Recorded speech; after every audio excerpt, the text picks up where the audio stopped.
கரோதி வாச்சலம் புங்கம் லங்கயத்தே கிரிம் யத்கிருபா தமகம் வந்தே ஸ்ரீகுரும் தீனதாரணம். ஸ்ரீல பிரபுபாது கி ஜெய். ஸ்ரீமத் பாகவதம் காண்டம் 10 அத்தியாயம் 33 ராச நடனம். இப்ப இது பாகவதத்தினுடைய மிக மிக முக்கியமான நிகழ்வு. இது பிரியமுகம் பகவானுடைய பிரியமான சகிகளோட பகவான் செய்யக்கூடிய ஒரு ஆனந்த லீலை அப்படின்னு சொல்லலாம். இதுல முதல் பகுதி அவங்க எப்படி கிருஷ்ணரும் கோபியர்களும் ஆனந்தத்தை அனுபவித்தார்கள்னு இருக்கு. கடைசி பகுதி நமக்கெல்லாம் மிக முக்கியமான பகுதியாக இருக்கிறது. சுகதேவ கோஸ்வாமி பல அறிவுரைகளை இதுல தர்றார். அதனால கடைசி பகுதியை படித்து முடிக்கிறதுக்கு எனக்கு ரொம்பவே நாழி ஆச்சு. இதுல மொழிபெயர்ப்புகள்லாம் ஒரு மாதிரி வித்தியாசமா இருந்தது. அதனால ஆங்கிலத்துல படிச்சு அதுல சில தமிழ்ல சில தவறுகள்லாம் இருந்தது இதுல இந்த மொழிபெயர்ப்புல. அதெல்லாம் கண்டுபிடிச்சு படிச்சு கொஞ்சம் ஸ்ட்ரெயின் ஆச்சு. அதனால பக்தர்களும் நீங்களும் கொஞ்சம் கவனமாக படிக்க வேண்டிய கட்டம் இருக்கு. இதுல நிறைய பொருளுரைகள் பெருசா இருக்கு. அது நமக்கு மிக முக்கியமானது, அதனால படிக்க வேண்டும். 39 ஸ்லோகங்கள் அடங்கி இருக்குது இந்த அத்தியாயத்துல. பகவான் மிக அருமையாக ஒவ்வொரு கோபியரிடனும் ராச நடனம் புரிகிறார். அந்த பில்வமங்கல டாக்கூரார் ரொம்ப அழகா வர்ணிக்கிறார் எப்படி அவர் எப்படி அந்த ராச நடன மண்டலம் இருந்ததுன்னு சொல்லிட்டு. அங்கானாம் அங்கானாம் அங்கானாம் அந்தரோ மாதவோ மாதவம் மாதவம் சாந்தரேனாங்கனா இத்தம் ஆகல்பிதே மண்டலே மத்தியகः சஜ்ஜகௌ வேணுனா தேவகி நந்தன. பகவான் மாதவன் 2 கோபியர்களுக்கிடையே இருந்தார். ஒவ்வொரு கோபியும் அவரது 2 தோற்றங்களுக்கு இடையில் இருந்தனர். தேவகியின் மைந்தரான ஸ்ரீகிருஷ்ணர் அந்த வட்டத்தின் நடுவிலும் கூட நின்று கொண்டு புல்லாங்குழல் இசைத்து கொண்டும் பாடிக்கொண்டும் இருந்தார். இது மிகவும் அதிசயமான ஒரு லீலை. இதுல பாத்தீங்கன்னா ஒவ்வொரு கோபியும் நினைக்கிறா கிருஷ்ணர் எனக்கு மட்டும்தான் அப்படின்ட்டு. இந்த உணர்வை கடவுளை தவிர வேற யாராலையும் கொடுக்க முடியாது. கடவுள் தான் இந்த உணர்வை கொடுக்க முடியும், வேற யாரும் இதை கொடுக்க முடியாது. மனிதன் இந்த மாதிரி நான் பல பெண்களோட ஆடுறேன் பாடுறேன் அப்படின்னு நினைக்கலாம். ஆனா மனிதனால ஒவ்வொரு பெண்ணுக்கும் நான் உனக்கே தான் அப்படின்ற உணர்வை கொடுக்கவே முடியாது. இப்ப இந்த உதாரணத்தை சகல ஜீவராசிக்கும் பகவான் கொடுக்க முடியும். பகவான் சகல ஜீவராசிகளுக்கும் நான் உனக்கே அப்படின்ற ஒரு உணர்வை கொடுக்க முடியும். ஏன்னா எல்லா ஜீவராசினுடைய இதயத்திலையும் பரமாத்மாவாக வீற்றிருக்கிறார்.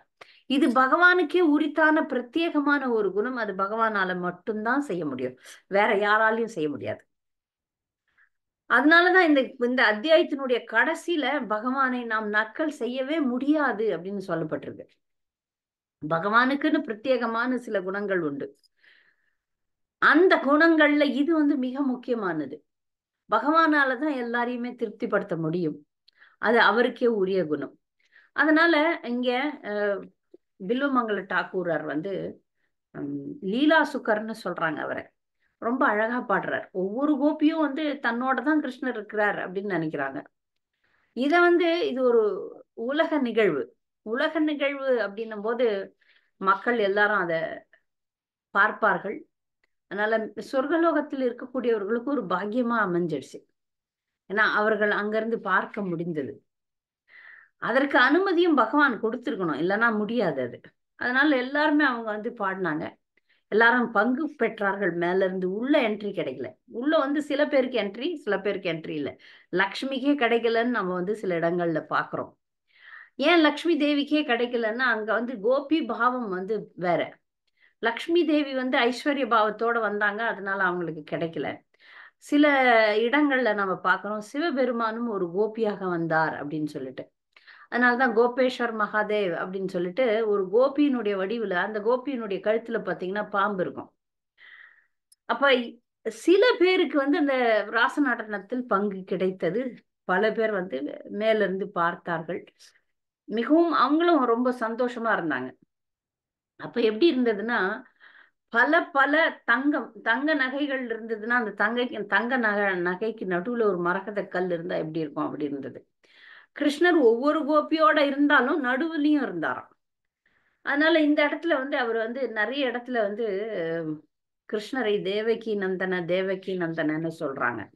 நம்ம ஏற்கனவே ஒரு இடத்துல பார்த்தோம். தேவகி நந்தன அப்படின்றது வந்து யசோதையை தான் குறிப்பாக கூறுகிறது. யசோதைக்கு தேவகின்னு ஒரு பேர் உண்டு. நம்ம இப்ப 2வது வாட்டி இதை படிக்கிறோம். நம்ம யசோதைக்கு தேவகின்ற பெயர் உண்டு. பொதுவா அவரை வந்து யசோதானந்தனன் தான் சொல்றாங்க. ஏன்னா யசோதைக்கு தான் அவர் பெரும்பாலும் குழந்தை. தேவகி தவமிருந்து பெற்றார்கள். ஆனா யசோதைக்கு வந்து ரொம்ப ரொம்ப முக்கியமான தாய் கிருஷ்ணர் யாருன்னா யசோதை தான். அப்ப இங்க வந்து வர்ணனைகள்ல வரும்போது ஒரு அவர்கள் அணிந்திருந்த ஆடை அணிகலன்கள் பற்றின வர்ணனை எல்லாம் வருது. கை வளையல்கள், கால் சலங்கைகள், இடுப்பு ஒட்டியானத்தை மேகலை மேகலைன்னு சொல்றாங்க. மேகலை அப்படின்னா என்னன்னு தெரியாது தமிழ்ல. அதுனா இடுப்பு ஒட்டியானம். அப்படி அவர்கள் வந்து மேக கூட்டங்கள்ல இருக்கிற மின்னல் மாதிரி மின்னுனாங்களாம். யாரு? நம்ம கோபியர்கள். அதனால கோபியர்கள் சில நேரங்கள்ல ரொம்பவே இது மிக அருமையான ஆட்டம், நடனம். அதோட சேர்ந்து கோபியர்கள்லாம் அழகா பாடினாங்களாம். அது வந்து 8வது ஸ்லோகத்திலையும் 9வது ஸ்லோகத்திலையும் கிருஷ்ணருக்கு இணையாக சில ராகங்களை அவங்க பாடியிருக்காங்க. அந்த ராகங்கள் பார்த்தீங்கன்னா எத்தனை வகையான ஜீவராசிகள் இருக்கோ அத்தனை வகையான ராகங்கள் இருக்காம். அதுல இவங்க வந்து 16,000 ராகத்தை பாடினாங்களாம். அப்ப 16,000 ராகங்களை வந்து அவங்க பாடும்போது கிருஷ்ணர் வந்து அதை வந்து ரொம்ப சந்தோஷமா நல்லா இருக்கு அப்படின்னு சொன்னாராம். இந்த ராகங்கள் பாடுறது அப்படின்றது என்னன்னா இனிமையான ஸ்வர வசங்கள். இதெல்லாம் அந்த அம்மா பாடுறவங்க இல்லை. அந்த அம்மா ஒரு மாதாஜி பாடுவாங்களே அவங்க இல்லை. இல்லைன்னா அவங்கள வச்சு பாட வச்சிருப்பேன். இந்த ஸ்வரம் அப்படின்றது எப்படின்னா பாட்டு இருக்கும். அந்த பாட்டு இருக்கும் சரிகமா சரிகமான்ட்டு தா தா தா அப்படின்லாம் பாடுவாங்க பாருங்க. அதுதான் ஸ்வர வரிசை. அந்த ஸ்வர வரிசையில கிருஷ்ணருடைய பாடலுக்கு ஏத்த மாதிரி இவங்க வந்து பாடியிருக்காங்க. அதுல அப்ப வந்து கிருஷ்ணரே பாராட்டுறாரு அவங்கள. இவ்வளோ அழகா பாடுறீங்களே அப்படின்னு. விசேஷ ஸ்தாயி இல்ல, விசேஷ ராகத்துல அவங்க வந்து பாடியிருக்கிறாங்க. இந்த விசேஷ ராகத்துல பாடி இருக்கக்கூடிய 2 கோபிகள் வந்து லலிதாவும் விஷாக்காவும் அப்படின்னு பொருளுரையில சொல்லப்பட்டிருக்கு. அதுக்கப்புறம் கிருஷ்ணர் கையில வந்து ஒரு கோல் வேற வச்சிருந்திருக்காரு. அந்த கோல் வந்து அந்த ராச நடனத்துக்கு ஒரு ஒரு எக்ஸ்ட்ரா எஃபர்ட், எக்ஸ்ட்ரா ஒரு ஸ்பெஷல் இஃபெக்ட் கொடுக்கறதுக்காக ஒரு நல்ல சிறப்பை கொடுப்பதற்காக அவர் கையில கோல் வச்சிருந்தார். அதை வந்து நடனத்துல ஒரு இன்பத்தை அதிகரிப்பதற்காக, சிறப்பை அதிகரிப்பதற்காக வச்சிருந்தாருன்னு சொல்லிட்டு சொல்றாங்க ஜீவகோஸ்வாமி. அப்ப இந்த இந்த முக்கியமாக இந்த கோபி ஸ்ரீமதி ராதாராணி தான் முக்கியமான கோபி. கிருஷ்ணரை நோக்கி அவ அவ அந்த ராசநாடனத்துல ரொம்பவே களைத்து போனதுனால அவருடைய தோள்களை அவள் பற்றி கொண்டாள் அப்படின்னு சொல்றாங்க. அவருடைய திருக்கரங்கள் எல்லா கோபியரையும் தழுவி கொண்டது. அந்த கரங்கள் எப்படி இருந்து என்ன நறுமணம், இயற்கையான ஒரு நறுமணம். அந்த நறுமணத்துக்கு உலகத்தோட நறுமணத்தை ஒப்பிட முடியாது. இருந்தாலும் இங்க ஒப்பிட வேண்டும். அதனால நீலத்தாமரை, நீலோத்பவ அப்படின்னு சொல்றாங்க. நீலோத்பவன்னா நீலத்தாமரை. தாமரை நம்ம வந்து தாமரை நிறத்துல தான் ரோஜா நிறத்துல தான் தாமரை இல்ல வெள்ளை தாமரை பார்த்திருக்கிறோம், செந்தாமரை பார்த்திருக்கோம். ஆனா நீல தாமரை இருக்கு போடுறது. நீல தாமரை அது வந்து அந்த நறுமணமும் கூட சேர்ந்து சந்தனமும் சந்தன வாசனையும் அவருடைய திருக்கரங்கள்ல இருந்து வந்துதான். அப்ப அந்த கோபியர்கள்லாம் அவரை பலவிதமாக அவரோட ஆடி பாடி மகிழ்ந்தனர்கள். பகவான் வந்து அவர்களுக்கு வந்து அந்த தாம்பூலத்தை கொடுத்திருக்கிறார். ஒவ்வொரு கோபியும் தன்னோட மட்டும்தான் இருக்கிறார்ன்ற ஒரு மிகப்பெரிய ஆனந்தம் அந்த கோபியர்கள் கிட்ட இருந்தது. அப்ப இது எப்படி இருக்கிறது அப்படின்னு பார்த்தா ஒரு சிறுவன் தன்னுடைய நிழலோடு விளையாடுவதை போல இருந்தது அப்படின்னு சொல்லி ஒரு வர்ணனை வருது. இந்த கேள்வியை தான் நான் போன வார பாடத்துல கேட்டுட்டேன். நிழலோட விளையாடுற சிறுவனை போல கிருஷ்ணர் தன்னுடைய அந்தரங்க சகாக்களோட, தன்னுடைய அந்தரங்க சக்திகளோட பகவான் ஆடுறார். இது வந்து அவருடைய மிக அந்தரங்கமான ஒரு லீலை, பர்சனல் அப்படின்னு சொல்லிக்கலாம். அப்ப இத வந்து சாதாரணமாக இந்த பௌதிகமான விஷயம் கிடையாதுன்றதை அடிக்கடி ஆச்சாரியர்கள் நம்மளுக்கு சொல்லிக்கொண்டே இருக்கிறார்கள். அப்படி இருக்குச்ச அது பார்க்கும்போது மேல இருந்து தேவ கன்னியர்கள் பாக்குறாங்க, சந்திர மண்டலமே பாக்குது, நட்சத்திர கூட்டங்களே பாக்குது. அங்கிருந்து நிறைய தேவி தேவர்கள் பார்த்தார்கள்ன்ற விவரத்தை நமக்கு கிடைக்குது, நமக்கு கிடைக்குது. அதுக்கப்புறம் பகவான் சுய திருப்தி உடையவர். இதான் ஆத்மராமான் போன அத்தியாயத்திலையும் பார்த்தோம். ஆத்மராமா அவருக்கு வெளியே சுகமா இருக்க வேண்டிய அவசியம் கிடையாது. ஆனாலும் அவர் எல்லாற்றை விட மேம்பட்டு இருந்தாலும் தன்னுடைய பக்தர்களோட அவர் மகிழ்கிறார் அப்படின்றது உண்மை. தன்னுடைய பக்தர்களோட அவர் மகிழ்ந்து அனுபவிக்கிறார். அதனால அவர் களைப்படைந்த கோபியர்களுடைய முகத்துல வந்த வியர்வை துளிகளை அவர் துடைச்சு விடுகிறார். இப்படியாக அந்த லீலைகள் போய்கொண்டே இருக்கிறது. இந்த கோபியர்களும் களைத்து போனப்போ கிருஷ்ணர் மேல அவர்கள் சாய்கிறார்கள். இப்படி அருமையா அது நடந்து கொண்டிருக்கும் போது இத இந்த ராச நடனம் அப்படின்றதுல என்ன முக்கியமானோம்னா ரசம் முக்கியமா இருக்கு. ஒரு பக்தனுக்கும் பகவானுக்கும் இல்ல உறவை ரசம்னு நம்ம சொல்றோம். நாம வைக்கிற ரசம் கிடையாது இது. ரசம் என்பது அந்த உறவில் கிடைக்கும் ஆனந்தம், அதுதான் ரசம். உறவில் பகவானுக்கும் பக்தனுக்கும் உள்ள உறவில் கிடைக்கும் ஆனந்தத்தை தான் நம்ம ரசம்னு சொல்லுவோம். அப்ப இந்த ரசத்தை முக்கியமா இத ஒரு கவிதையா எழுதி அதுல ஆனந்தம் கண்டார்களாம் ஆச்சாரியர்கள். இந்த ராச நடனத்தை கவிதையா எழுதினாங்களாம். அதுல நிறைய பேர் நிக்கிறாங்க. வியாசர், பராசரர், ஜெயதேவர், பில்வமங்கல டாக்கூரர், கோவர்தன் ஆச்சாரியார், ஜீவகோஸ்வாமி அவர்கள்லாம் எழுதினாங்க. இப்ப முக்கியமா ஜீவகோஸ்வாமி இதுல நிறைய கருத்துக்களை தெரிவித்ததாக நான் நிறைய லெக்சர்ஸ்ல கேட்டிருக்கிறேன். ஜீவகோஸ்வாமி கிருஷ்ணருக்கும் கோபியர்களுக்கும் உள்ள உறவு எந்த ரசத்தை சார்ந்தது அப்படின்னு ஒரு பட்டிமன்றமே நிறைய இடத்துல நடந்திருக்கு. அப்ப சில பேரு இத பராக்கிய ரசம் அப்படின்னு, சுவாக்கிய ரசம் பராக்கிய ரசம்னு ரெண்டு ரசம் இருக்கு. பராக்கிய ரசம் என்பது மற்றவர்களுடைய மனைவிகள், கோபியர்கள் யாரு, மற்றவர்களுடைய மனைவியர், அது பராக்கிய ரசம். சுவாக்கிய ரசம் அப்படின்றது ருக்மிணி அந்த துவாரகை ராணிகளோட பகவான் கொண்ட அந்த மாதுரிய லீலைக்கு பேர் சுவாக்கிய ரசம். அவருடைய மனைவிகளே அவங்க பட்டத்து ராணிகள், அவர்களோட அந்த சுவாக்கிய ரசம் இருந்தது. இந்த ரெண்டு ரசத்துல எது உயர்ந்ததுன்னா பராக்கிய ரசம் தான். இத ஜீவகோஸ்வாமி நிறைய இடத்துல இது சுவாக்கிய ரசமா பராக்கிய ரசமானா உண்மையா அது சுவாக்கிய ரசம் தான். ஏன்னா எல்லாமே உலகத்துல இருக்கிற எல்லாமே கிருஷ்ணருக்கு தான் சொந்தமானது.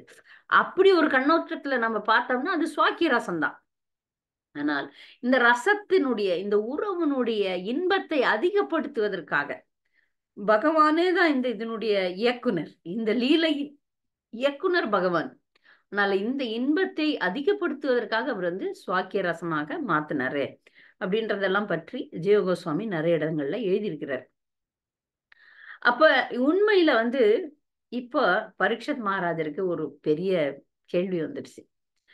பரீட்சத் மகாராஜர் அந்த குழுவில் இருந்து அவங்க மனசை படிச்சுட்டார். கொஞ்சம் குழுவில் இருந்தவங்க எல்லாம் என்னடா அது கிருஷ்ணர் முழுமுதற் கடவுள் மற்றவர்களுடைய மனைவர்களோட ஆடுறாரா அப்படின்னு ஒரு ஒரு ஒரு நெருடல் ஏற்பட்டுச்சு.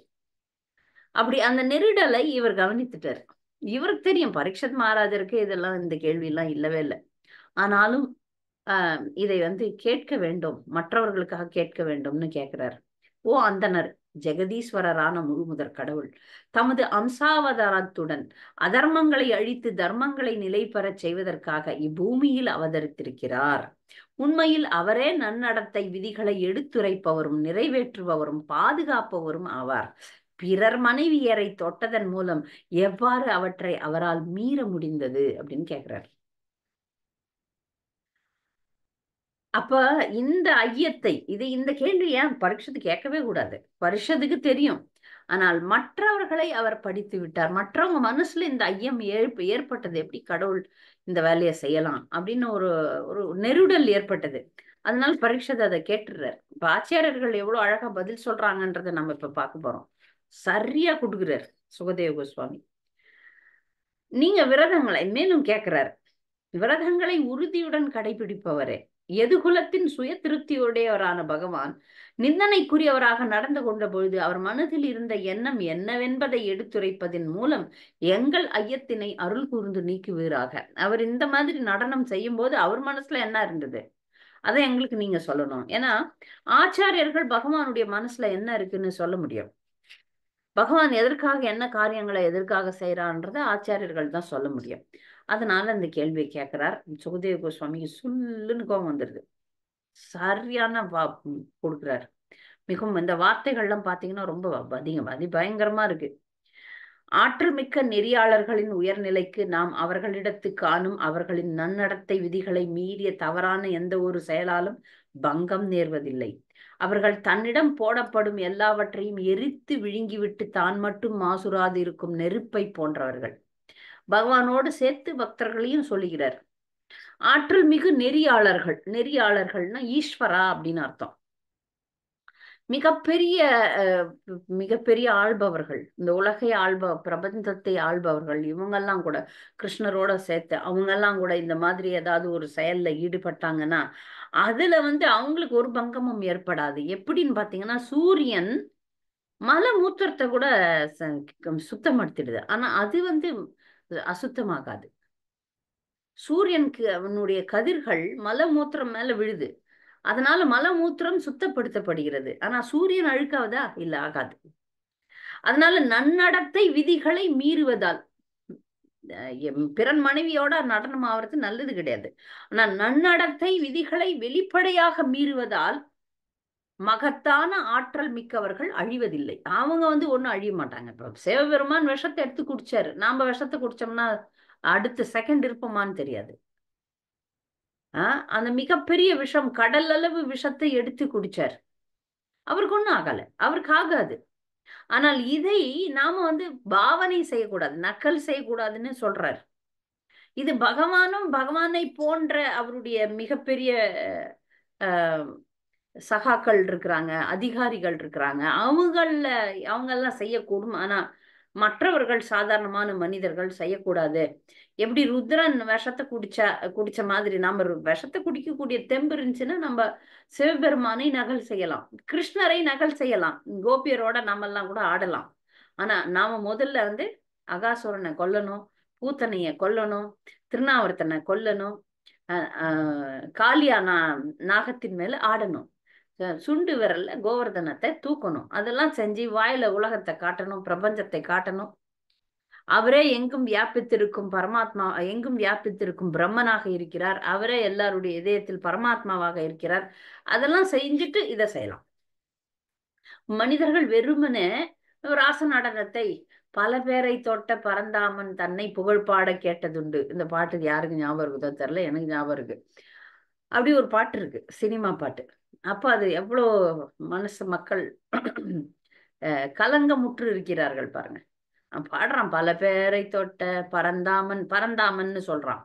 பரந்தாமன் தன்னை புகழ்பாட கேட்டதுண்டு அப்படின்னு சொல்லிட்டு பாடுறான். அது அறியாமையினுடைய உச்சகட்டம். அறியாமையே கிடையாது அவங்களுக்கு, அறியாமை மிகுந்த அறியாமை. ஏன்னா இங்க ரொம்ப அழகா சுகதேவ கோஸ்வாமி அதுக்கெல்லாம் விளக்கம் தர்றார்.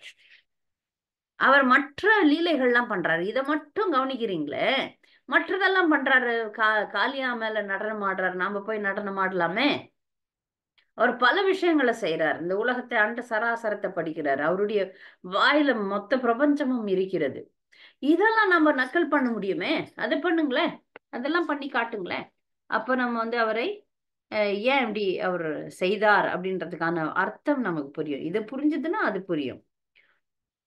அப்போ 31வது ஸ்லோகம், அதனுடைய பொருளுரை மிக அதிகமாக படிக்க வேண்டும். நீங்க நோட் பண்ணி வச்சுக்கோங்க. 31 ஸ்லோகம் 31க்கு மிகப்பெரிய ஒரு பொருளுரையை எழுதியிருக்கிறாங்க பக்தர்கள். அதுல பாத்தீங்கன்னா ஈஸ்வர அப்படின்னு ஒரு வார்த்தை இருக்கு. ஈஸ்வரன்னா என்ன? கடவுளை தான் ஈஸ்வரன்னு சொல்லுவோம்.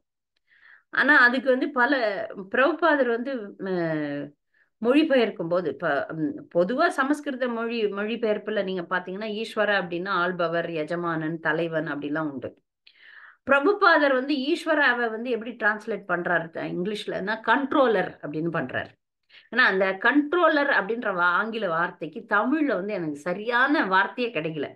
இவங்க நெறிப்படுத்துபவர், நெறி ஆள்பவர் அப்படின்னு கொடுத்துருக்குறாங்க தமிழ்ல. அப்படி நான் ஒரு வார்த்தையை கேட்டதே இல்லை, நெறி ஆள்பவர் அப்படின்னு. ஆங்கிலத்திலே எடுத்துக்கலாம் கண்ட்ரோலர் அப்படின்ட்டு. கிருஷ்ணர் வந்து கட்டுப்படுத்துபவர், கண்ட்ரோலர், தலைவர், எஜமானன். அப்ப இந்த எஜமான் கிருஷ்ணர் மிகவும் ஆற்றல் மிக்கவர். எல்லாமே இதுல வந்துடணும், ஈஸ்வர என்ற வார்த்தையில எல்லாமே வந்துருது. ஆனா பொதுவா மக்களுக்கு வந்து கட்டுப்படுத்துபவர் ஒருத்தர் இருக்கிறாருன்னே தெரியாது. அது விட்டுருங்க, கடவுளை பத்தி விட்டுருங்க.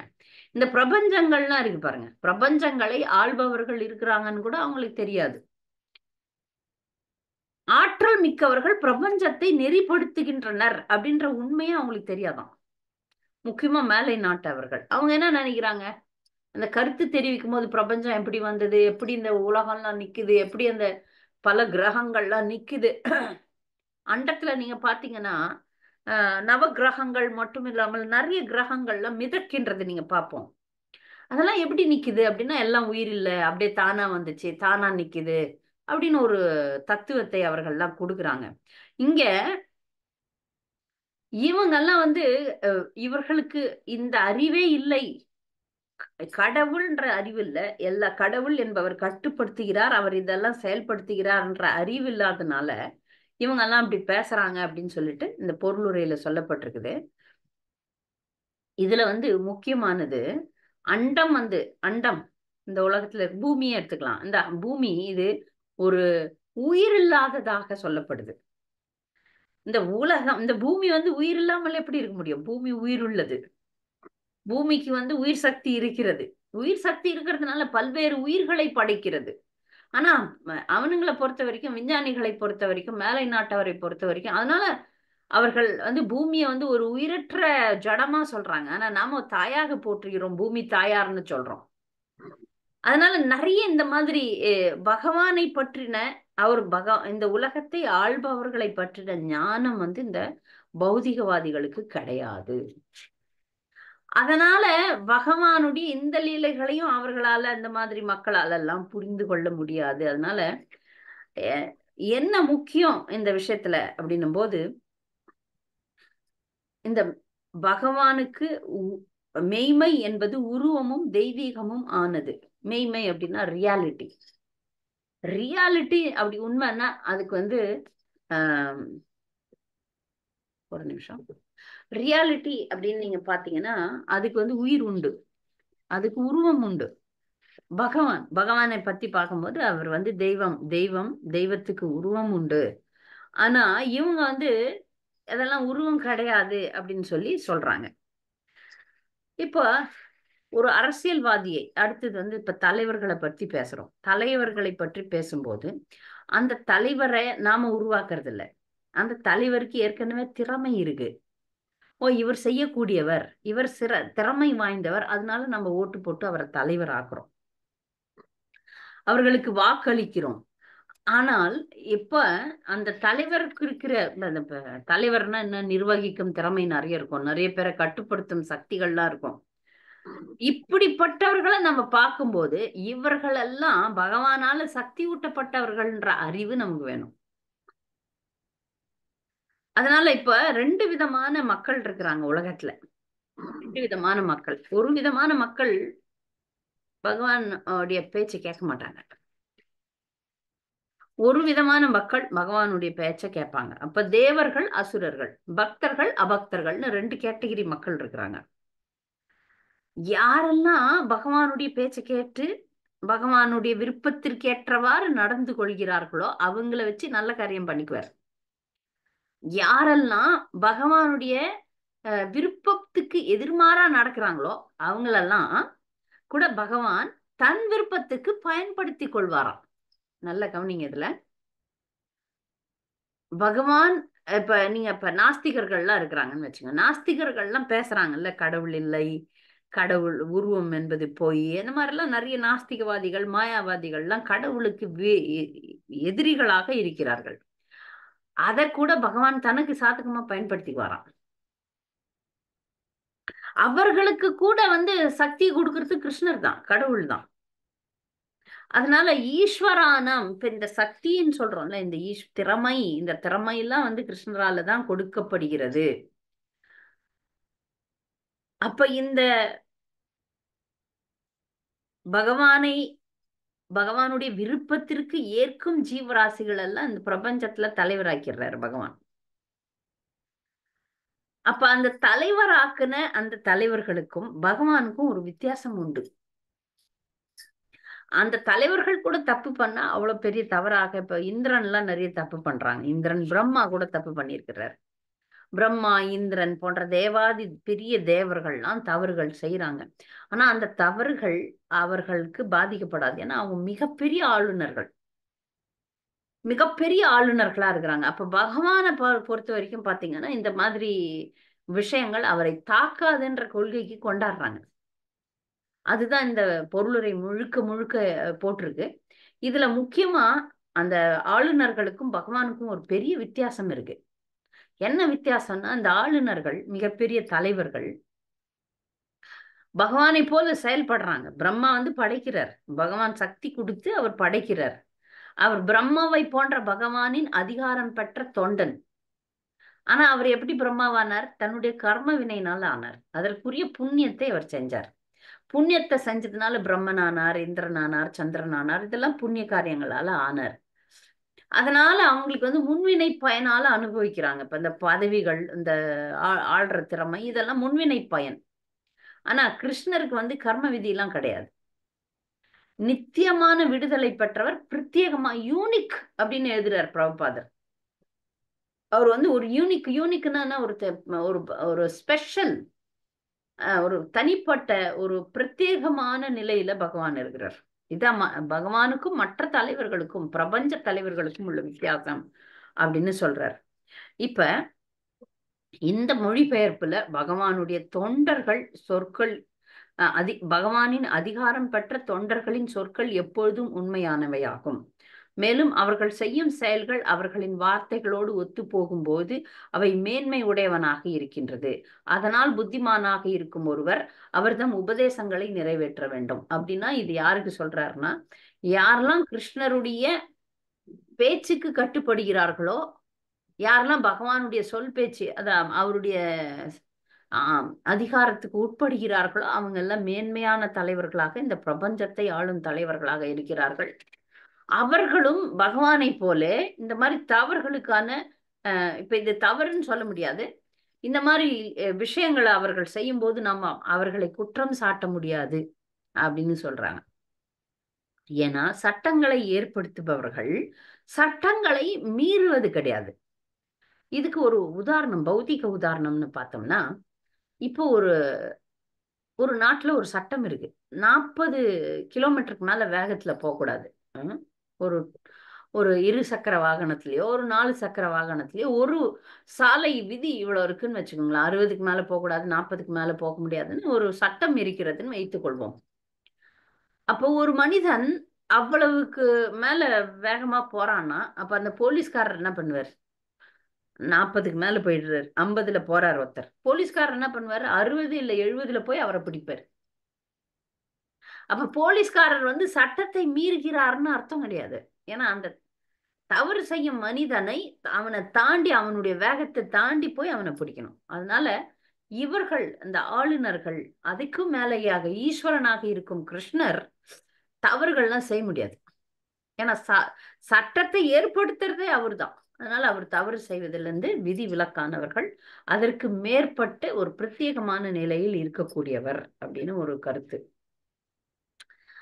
இந்த விடுதலை பெற்ற இந்த பெரிய தலைவர்கள்லாம் வந்து அவங்க தப்பு செய்யறாங்க. ஏதாவது தவறுகள் செய்தாலும் புண்ணிய காரியத்துக்கு எதிராக ஒரு தவறு செஞ்சுட்டாங்கன்னு வச்சுக்கோங்க.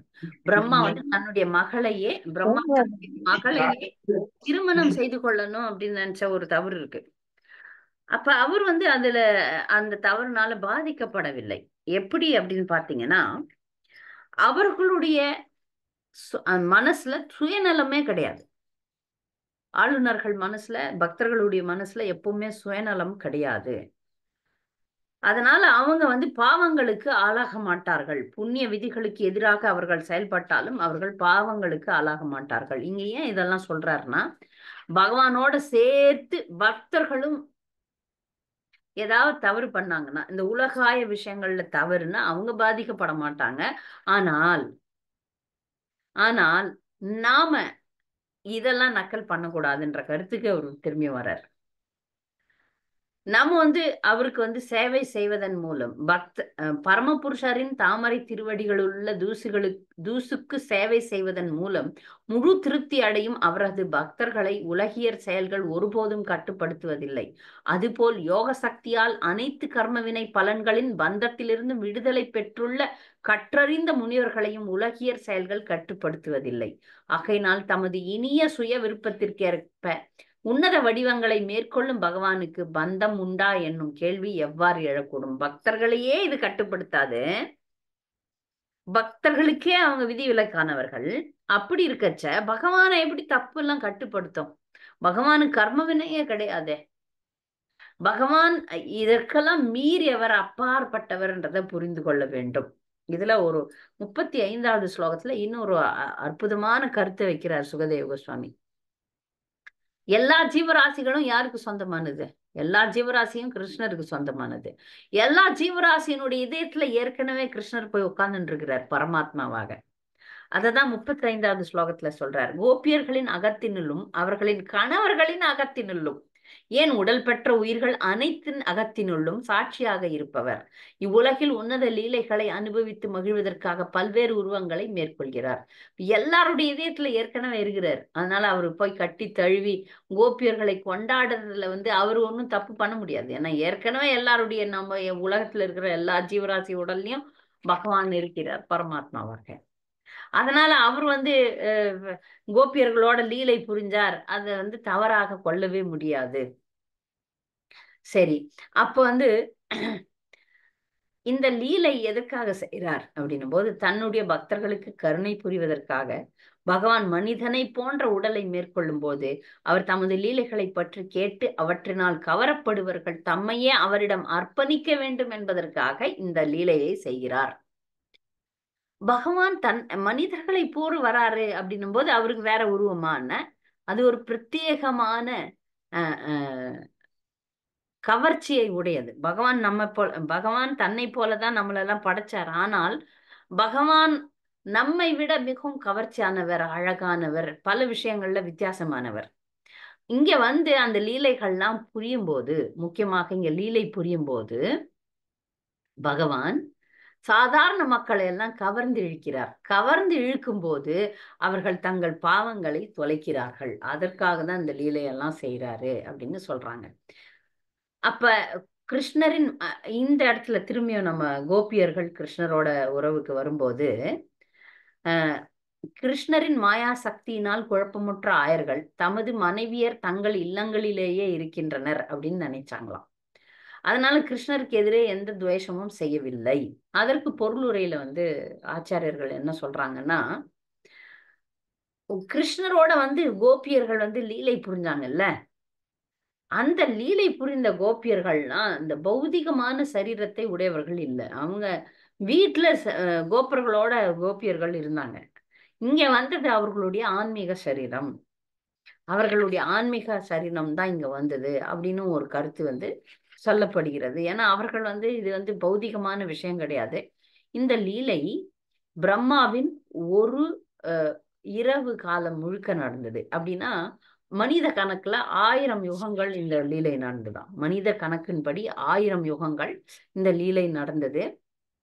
இத நம்ம பார்க்கும்போது இந்த விஷயங்கள்லாம் நம்முடைய அறிவுக்கு எட்டவே எட்டாது. ஏன்னா அப்போ உலகத்தை ஒரு அப்படி நிறுத்தி வைத்திருந்தாராம் பகவான் இந்த லீலை நடக்கிறதுனால. இந்த லீலை நடக்கிறதுனால உலகாய செயல்கள்லாம் பாஸ்ன்னு ஒண்ணு இருக்கும் தெரியுங்களா? பாட்டு கேட்கும் போது கூட இப்படி நிறுத்தினோம்னா அங்கே நிற்கும். அந்த மாதிரி உலக செயல்கள்லாம் அங்கே நிறுத்தினாராம். நிறுத்திட்டு 1000 யுகங்கள் அவரு பக்தர்களோட ஆனந்தமாக இருந்தார் அப்படின்னு சொல்லிட்டு. அப்ப இதை எப்படி புரிந்து கொள்வது அப்படின்னும் போது, எப்படி புரிந்து கொள்வது? பிருந்தாவனம் பிடிஎஃப் ஃபைல் எப்படி புரிந்து கொள்வதுன்னு இப்ப சொல்றேன். பிடிஎஃப் ஃபைல்ன்ட்டு நிறைய நம்ம ஃபார்வர்ட் பண்றோம். பார்த்தா சின்னதா சுருக்கி அனுப்பிச்சிருப்பாங்க. ஆனா அது தொட்டோம்னா அதுல நிறைய பாடங்கள் வரும். நீங்க பார்த்துருப்பீங்க. பிடிஎஃப் ஃபைல்ல அனுப்பிச்சிருங்க கேள்வி பதில அப்படின்னு சொல்லுவாங்க. நிறைய பெரிய பாடங்கள்லாம் சின்னதா சுருக்கி அனுப்புவோம். ஆனா அதை நம்ம தொட்டோம்னா பெருசாயிடும். அதே போல இந்த பூலோகத்துல இருக்கும் பிருந்தாவனம் பல பல பிரபஞ்சங்களை அடக்கியது. இப்போதைக்கு நம்ம கண்ணுக்கு தெரியறது வந்து ஒரு 40 கிலோமீட்டர் தான் பிருந்தாவன். ஆனா அதனுள்ள உலகத்துல இருக்கிற பல்லாயிரக்கணக்கான பிரபஞ்சங்களே அடங்கி உள்ளது. இதை எப்படி புரிஞ்சுக்கிறது? கிருஷ்ணர், சின்ன கிருஷ்ணர், அவருடைய வாயில எல்லா பிரபஞ்சங்களும் இருந்தது. அம்மாக்கு வாய் திறந்து காட்டினப்ப மொத்த பிரபஞ்சத்தையும் நாம் அதுல யசோதை கண்டாள். அப்ப இந்த லீலையும் 1000 வருஷம், 1000 யுகங்கள், மனித கணக்கு பிறகு 1000 யுகங்கள் இந்த லீலை நடந்தது. அதனால பகவானுக்கோ பகவானுடைய பக்தர்களுக்கோ செய்ய முடியாத காரியம்ன்றது ஒண்ணும் கிடையாது. எது வேணா செய்ய முடியும். அப்படி செய்ய முடியும், எது வேணா செய்ய முடியும் அப்படின்ற பகவான் இந்த இடத்துல இந்த 38வது ஸ்லோகத்துல ஒரு வார்த்தை வருது. வாசுதேவானு மோதிதா அப்படின்னு ஒரு வார்த்தை வருது. வாசுதேவானு மோதிதா அப்படின்னா என்ன அர்த்தம்னா, இந்த லீலையை பற்றி அவர் சொல்லும்போது சொல்றாரு, இதை ரகசியமா வச்சுக்கணும் அப்படின்னு கோபியர்கள் கிட்ட சொல்றாரு. ஒரு ஒரு ஒரு கருத்து. இன்னொரு கருத்து என்னன்னா, எல்லாருடைய உணர்வுன்னு ஒண்ணு இருக்கு. உணர்வு எல்லாருக்கும் தெரியும். கான்சியஸ்னஸ்னு ஆங்கிலத்துல சொல்லுவோம். ஆத்மா இருக்கிறது அப்படின்றதுக்கான அடையாளம் உணர்வு, கான்சியஸ்னஸ். அந்த கான்சியஸ்னஸுக்கு ஆதிபத்திய தெய்வம் யாருன்னு பாத்தீங்கன்னா ஆஹ் வாசுதேவர். வசுதேவரின் மகனாகிய வாசுதேவர் ஆதிபத்திய தெய்வம். வாசுதேவர். அப்ப நம்முடைய உணர்வையும் அவர் வந்து மாத்தக்கூடியவர். இந்த கோபியர்கள் மனசுல எல்லாம் ஒரு பயத்தை ஏற்படுத்திட்டாராம்.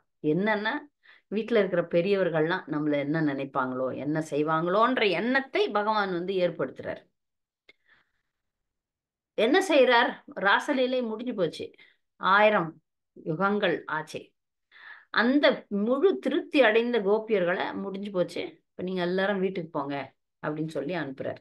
அதனுடைய பொருளுரை மொழிபெயர்ப்பு தான் இங்க இல்ல, நான் வந்து உங்களுக்கு படிச்சுட்டேன். ஒரு பிரம்மாவின் கணக்குப்படி ஒரு இரவு முழுவதும் கழிந்த பிறகு, ஒரு இரவு அப்படின்றது வந்து 1000 யுகங்கள். 1000 யுகங்கள் கணக்கு. அப்ப வீடு திரும்புங்கள்னு சொல்றாங்க. வீடு திரும்புறதுக்கு கோபியர்களுக்கு விருப்பம் இல்லை. ஆனாலும் திரும்பித்தான் ஆகணும், ஏன்னா கிருஷ்ணர் சொல்லிட்டாரே. அதனால திரும்புறாங்க. எப்படி சொல்றாருன்னா, உள்ள உணர்வுல வந்து ஒரு பயத்தை வேற அவரே உண்டு பண்றாரு. இது வரைக்கும் அவங்களுக்கு பயம் எல்லாம் இல்லை. பயம் இருந்திருந்தா வந்தே இருக்க மாட்டாங்க. ஆனால் மீண்டும் அவர்களுடைய இதயத்தில் பயத்தை ஏற்படுத்துகிறார் பகவான். அதனால யாரெல்லாம் இந்த தூய பக்திக்குரிய இந்த ராசலீலையை பற்றி கேட்கிறார்களோ, பிரச்சாரம் செய்கிறார்களோ, எடுத்துரைப்பதாலும், எடுத்துரைப்பதுன்னா சொல்றது, செவி, இதுல செவி மடுத்தல், கேட்டல், சொல்லுதல், இத பத்தி யாரெல்லாம் சொல்றாங்களோ அவங்கெல்லாம் அவங்களுடைய இதயத்துல இருக்கிற காமத்தினை, இதய நோயான காமத்தினை வெற்றி கொள்வார்கள். எப்படி புரிஞ்சுக்கிறது? ஏன்னா இது ஒரு கிருஷ்ணர் கோபியர்களோட ஆடுறத எல்லா சினிமாலையும் காதல் பாட்டா தான் போட்டிருக்கிறாங்க. நீங்க பார்க்கலாம், நிறையவே பாட்டில் இத குறித்து இருக்கிறது. அப்ப இத வந்து அவங்க தூய அன்பாக வைக்கிறாங்க. இது பொதுவான மக்கள்லாம் தூய அன்பா வைக்கல. இப்ப நமக்கு 2 விஷயம் உலகத்துல. இப்போ இந்த மாதிரி சினிமாக்காரன்லாம் பல பெண்களோட ஆடுவது, கிருஷ்ணர் கோபியரோட ஆடுவது, ரெண்டும் ஒரே மாதிரி செயலாட்டம் தெரியுது. ஆனால் வேறுபட்ட பலன்களை தருகிறது. எப்படி வேறுபட்ட பலன்? ஒரு சினிமாக்காரன் பல விலை மாதர்களோட ஆடுறத நம்ம கேட்டோம்னா நரகத்துக்கு தான் போவோம். ஏன்னா நமக்கு காமம் வரும். நாமும் அதே போன்ற தவறுகளை செய்வோம். ஆனால் கிருஷ்ணர் கோபியரோட ஆடும்போது நம்முடைய காமம் அடி மனசுல இருந்து, ஆழ் மனசுல இருந்து பிடுங்கி எறியப்படுகிறதுன்னு ஆச்சாரியர்கள் சொல்றாங்க. அது கடைசியில ஒரு அழகான ஒரு ஸ்லோகம், பகவத்கீதை ஸ்லோகம். பகவத்கீதை என்பது என்னன்னு பாத்தீங்கன்னா பாகவதத்தினுடைய சுருக்கம். பாகவதத்துல வரக்கூடிய மிக விரிவான விஷயங்கள்லாம் பகவத்கீதையில சின்னதா கொடுத்துட்டாங்க. அப்ப பகவானுடைய உன்னதமான விஷயங்களை யாரு தெரிஞ்சிச்சோ அவங்க வந்து அல்பமான விஷயம் பின்னாடி போக மாட்டாங்க. அதுதான் விஷயாவினி வர்த்தந்தே நிராகாரஸ்ய தேகின ரசோவர்ஜம் ரசோ அபியஸ்ய பரம் திருஷ்டுவா நிவர்த்ததே. யாரும் மிக உயர்ந்த விஷயத்தை ருசிச்சுட்டாங்களோ அவங்க தாழ்ந்த விஷயத்துக்கு போக மாட்டாங்க. நமக்கு வந்து பௌதிக ஆசை இருக்கிறது எல்லாருக்குமே. ஆனாலும் நம்முடைய ஆசைகளை உயர்ந்த விஷயங்கள்ல வைக்கும் போது தாழ்ந்த ஆசை போயிடும். பரம் திருஷ்டுவா நிவர்த்ததே. அதனால பௌதிகமான இன்பங்களுக்கு ஒரு மனிதன் திரும்ப வரமாட்டான். ஏன்னா உயர்ந்த இன்பத்தை அனுபவித்தவனுக்கு பௌதிகமான இன்பங்களுக்கு வந்து ருச்சி வராது அப்படின்னு சொல்லி இந்த பொருளுரை முடிக்கப்படுகிறது. மீண்டும் சுருக்கமாக, ராசலீலை வந்து பகவான் தன்னுடைய பக்தர்களுக்கு இன்பம் அளிப்பதற்காகவும், இதை கேட்கிறவங்களுக்கு காமத்தை இதயத்துல இருந்து எடுக்கிறதுக்காகவும் இந்த லீலையை புரிந்தார்ன்றதுதான் உண்மையை தவிர, இதை வந்து தவறான கண்ணோட்டத்துல நம்ம பார்க்க கூடாது, பார்க்க முடியாது. ஏன்னா அவங்க வந்து தவறான அஹ், சாதாரணமான மனித தேகத்துல இல்ல. கோபியர்களும் சரி, கிருஷ்ணரும் சரி, இது ஆன்மீகமான உன்னத ஆனந்தம். இதை நமக்கு இப்ப புரிஞ்சுக்கலனாலும் சாதாரணமாக ஆச்சாரியர்களுடைய வார்த்தைகள் மூலம் நம்ம கேட்டு நம்மை புனிதப்படுத்தி கொள்ளலாம். இது மற்ற சினிமாக்காரர்களை போல நம்ம வந்து இந்த கோபியர்களுடைய விஷயங்களை சாதாரணமான காதல் பாட்டு மாதிரி பாடாமல், இதுல இருக்கும் உயர்ந்த விஷயங்களை நாம் புரிந்து கொள்ளும் போது நம்முடைய காமம் வெற்றி கொள்ளப்படுகிறது. இத பத்தி யார் பாடுறதுன்னு பாத்தீங்கன்னா சுகதேவ கோஸ்வாமி. அவர் மிகப்பெரிய பிரம்மச்சாரி. அவர் எதிலையும் பற்றில்லாத மிகப்பெரிய பிரம்மச்சாரி தான் இதை வர்ணிக்கிறார். அப்ப ஆத்மராமர்களையே, ஆத்மராமர்கள்னா சுய திருப்தி உடையவர்கள், உலகாய எந்த விஷயத்தின் மீதும் பற்றில்லாதவர்கள். ஆத்மராமர்கள்னா என்ன அர்த்தம்? உலகாய விஷயங்கள் அவர்களை கவர்வதில்லை. அப்படிப்பட்டவர் இதை பத்தி பேசுறாருன்னா அது மிகப்பெரிய விஷயம். நமக்கு இப்ப புரியலனாலும் புரிந்து கொள்ள முயற்சி செய்து கொள்வோம். இது வந்து மிகப்பெரிய விஷயம். பகவானுக்கும் பக்தர்களுக்கும் உள்ள உன்னத இடம். இத வந்து பகவான் தன்னுடைய பக்தர்களுக்கு இன்பம் அளிப்பதற்காக மிகப்பெரிய நிகழ்வா இதை செஞ்சார். இதை கேட்பதனால நம்முடைய காமம் ஒழிக்கப்படும். ஹரே கிருஷ்ணா. பக்தர்களுக்கு இந்த பாடத்துல ஏதாவது சந்தேகம், கூடுதல் கருத்துக்கள் இருந்தா கேளுங்க. நிறைய கருத்துக்களை என்னால சொல்ல முடியல, ஏன்னா அதை கேள்விகளாக வடித்திருக்கிறேன். நிறைய கேள்விகள் இருக்கு. தயவுசெய்து அனைவரும் படித்து வருமாறு கேட்டுக்கொள்கிறேன். ஏதாவது சந்தேகம் இருந்தா கேட்கலாம். ராச நடனம் பற்றி ஏதாவது சந்தேகம்?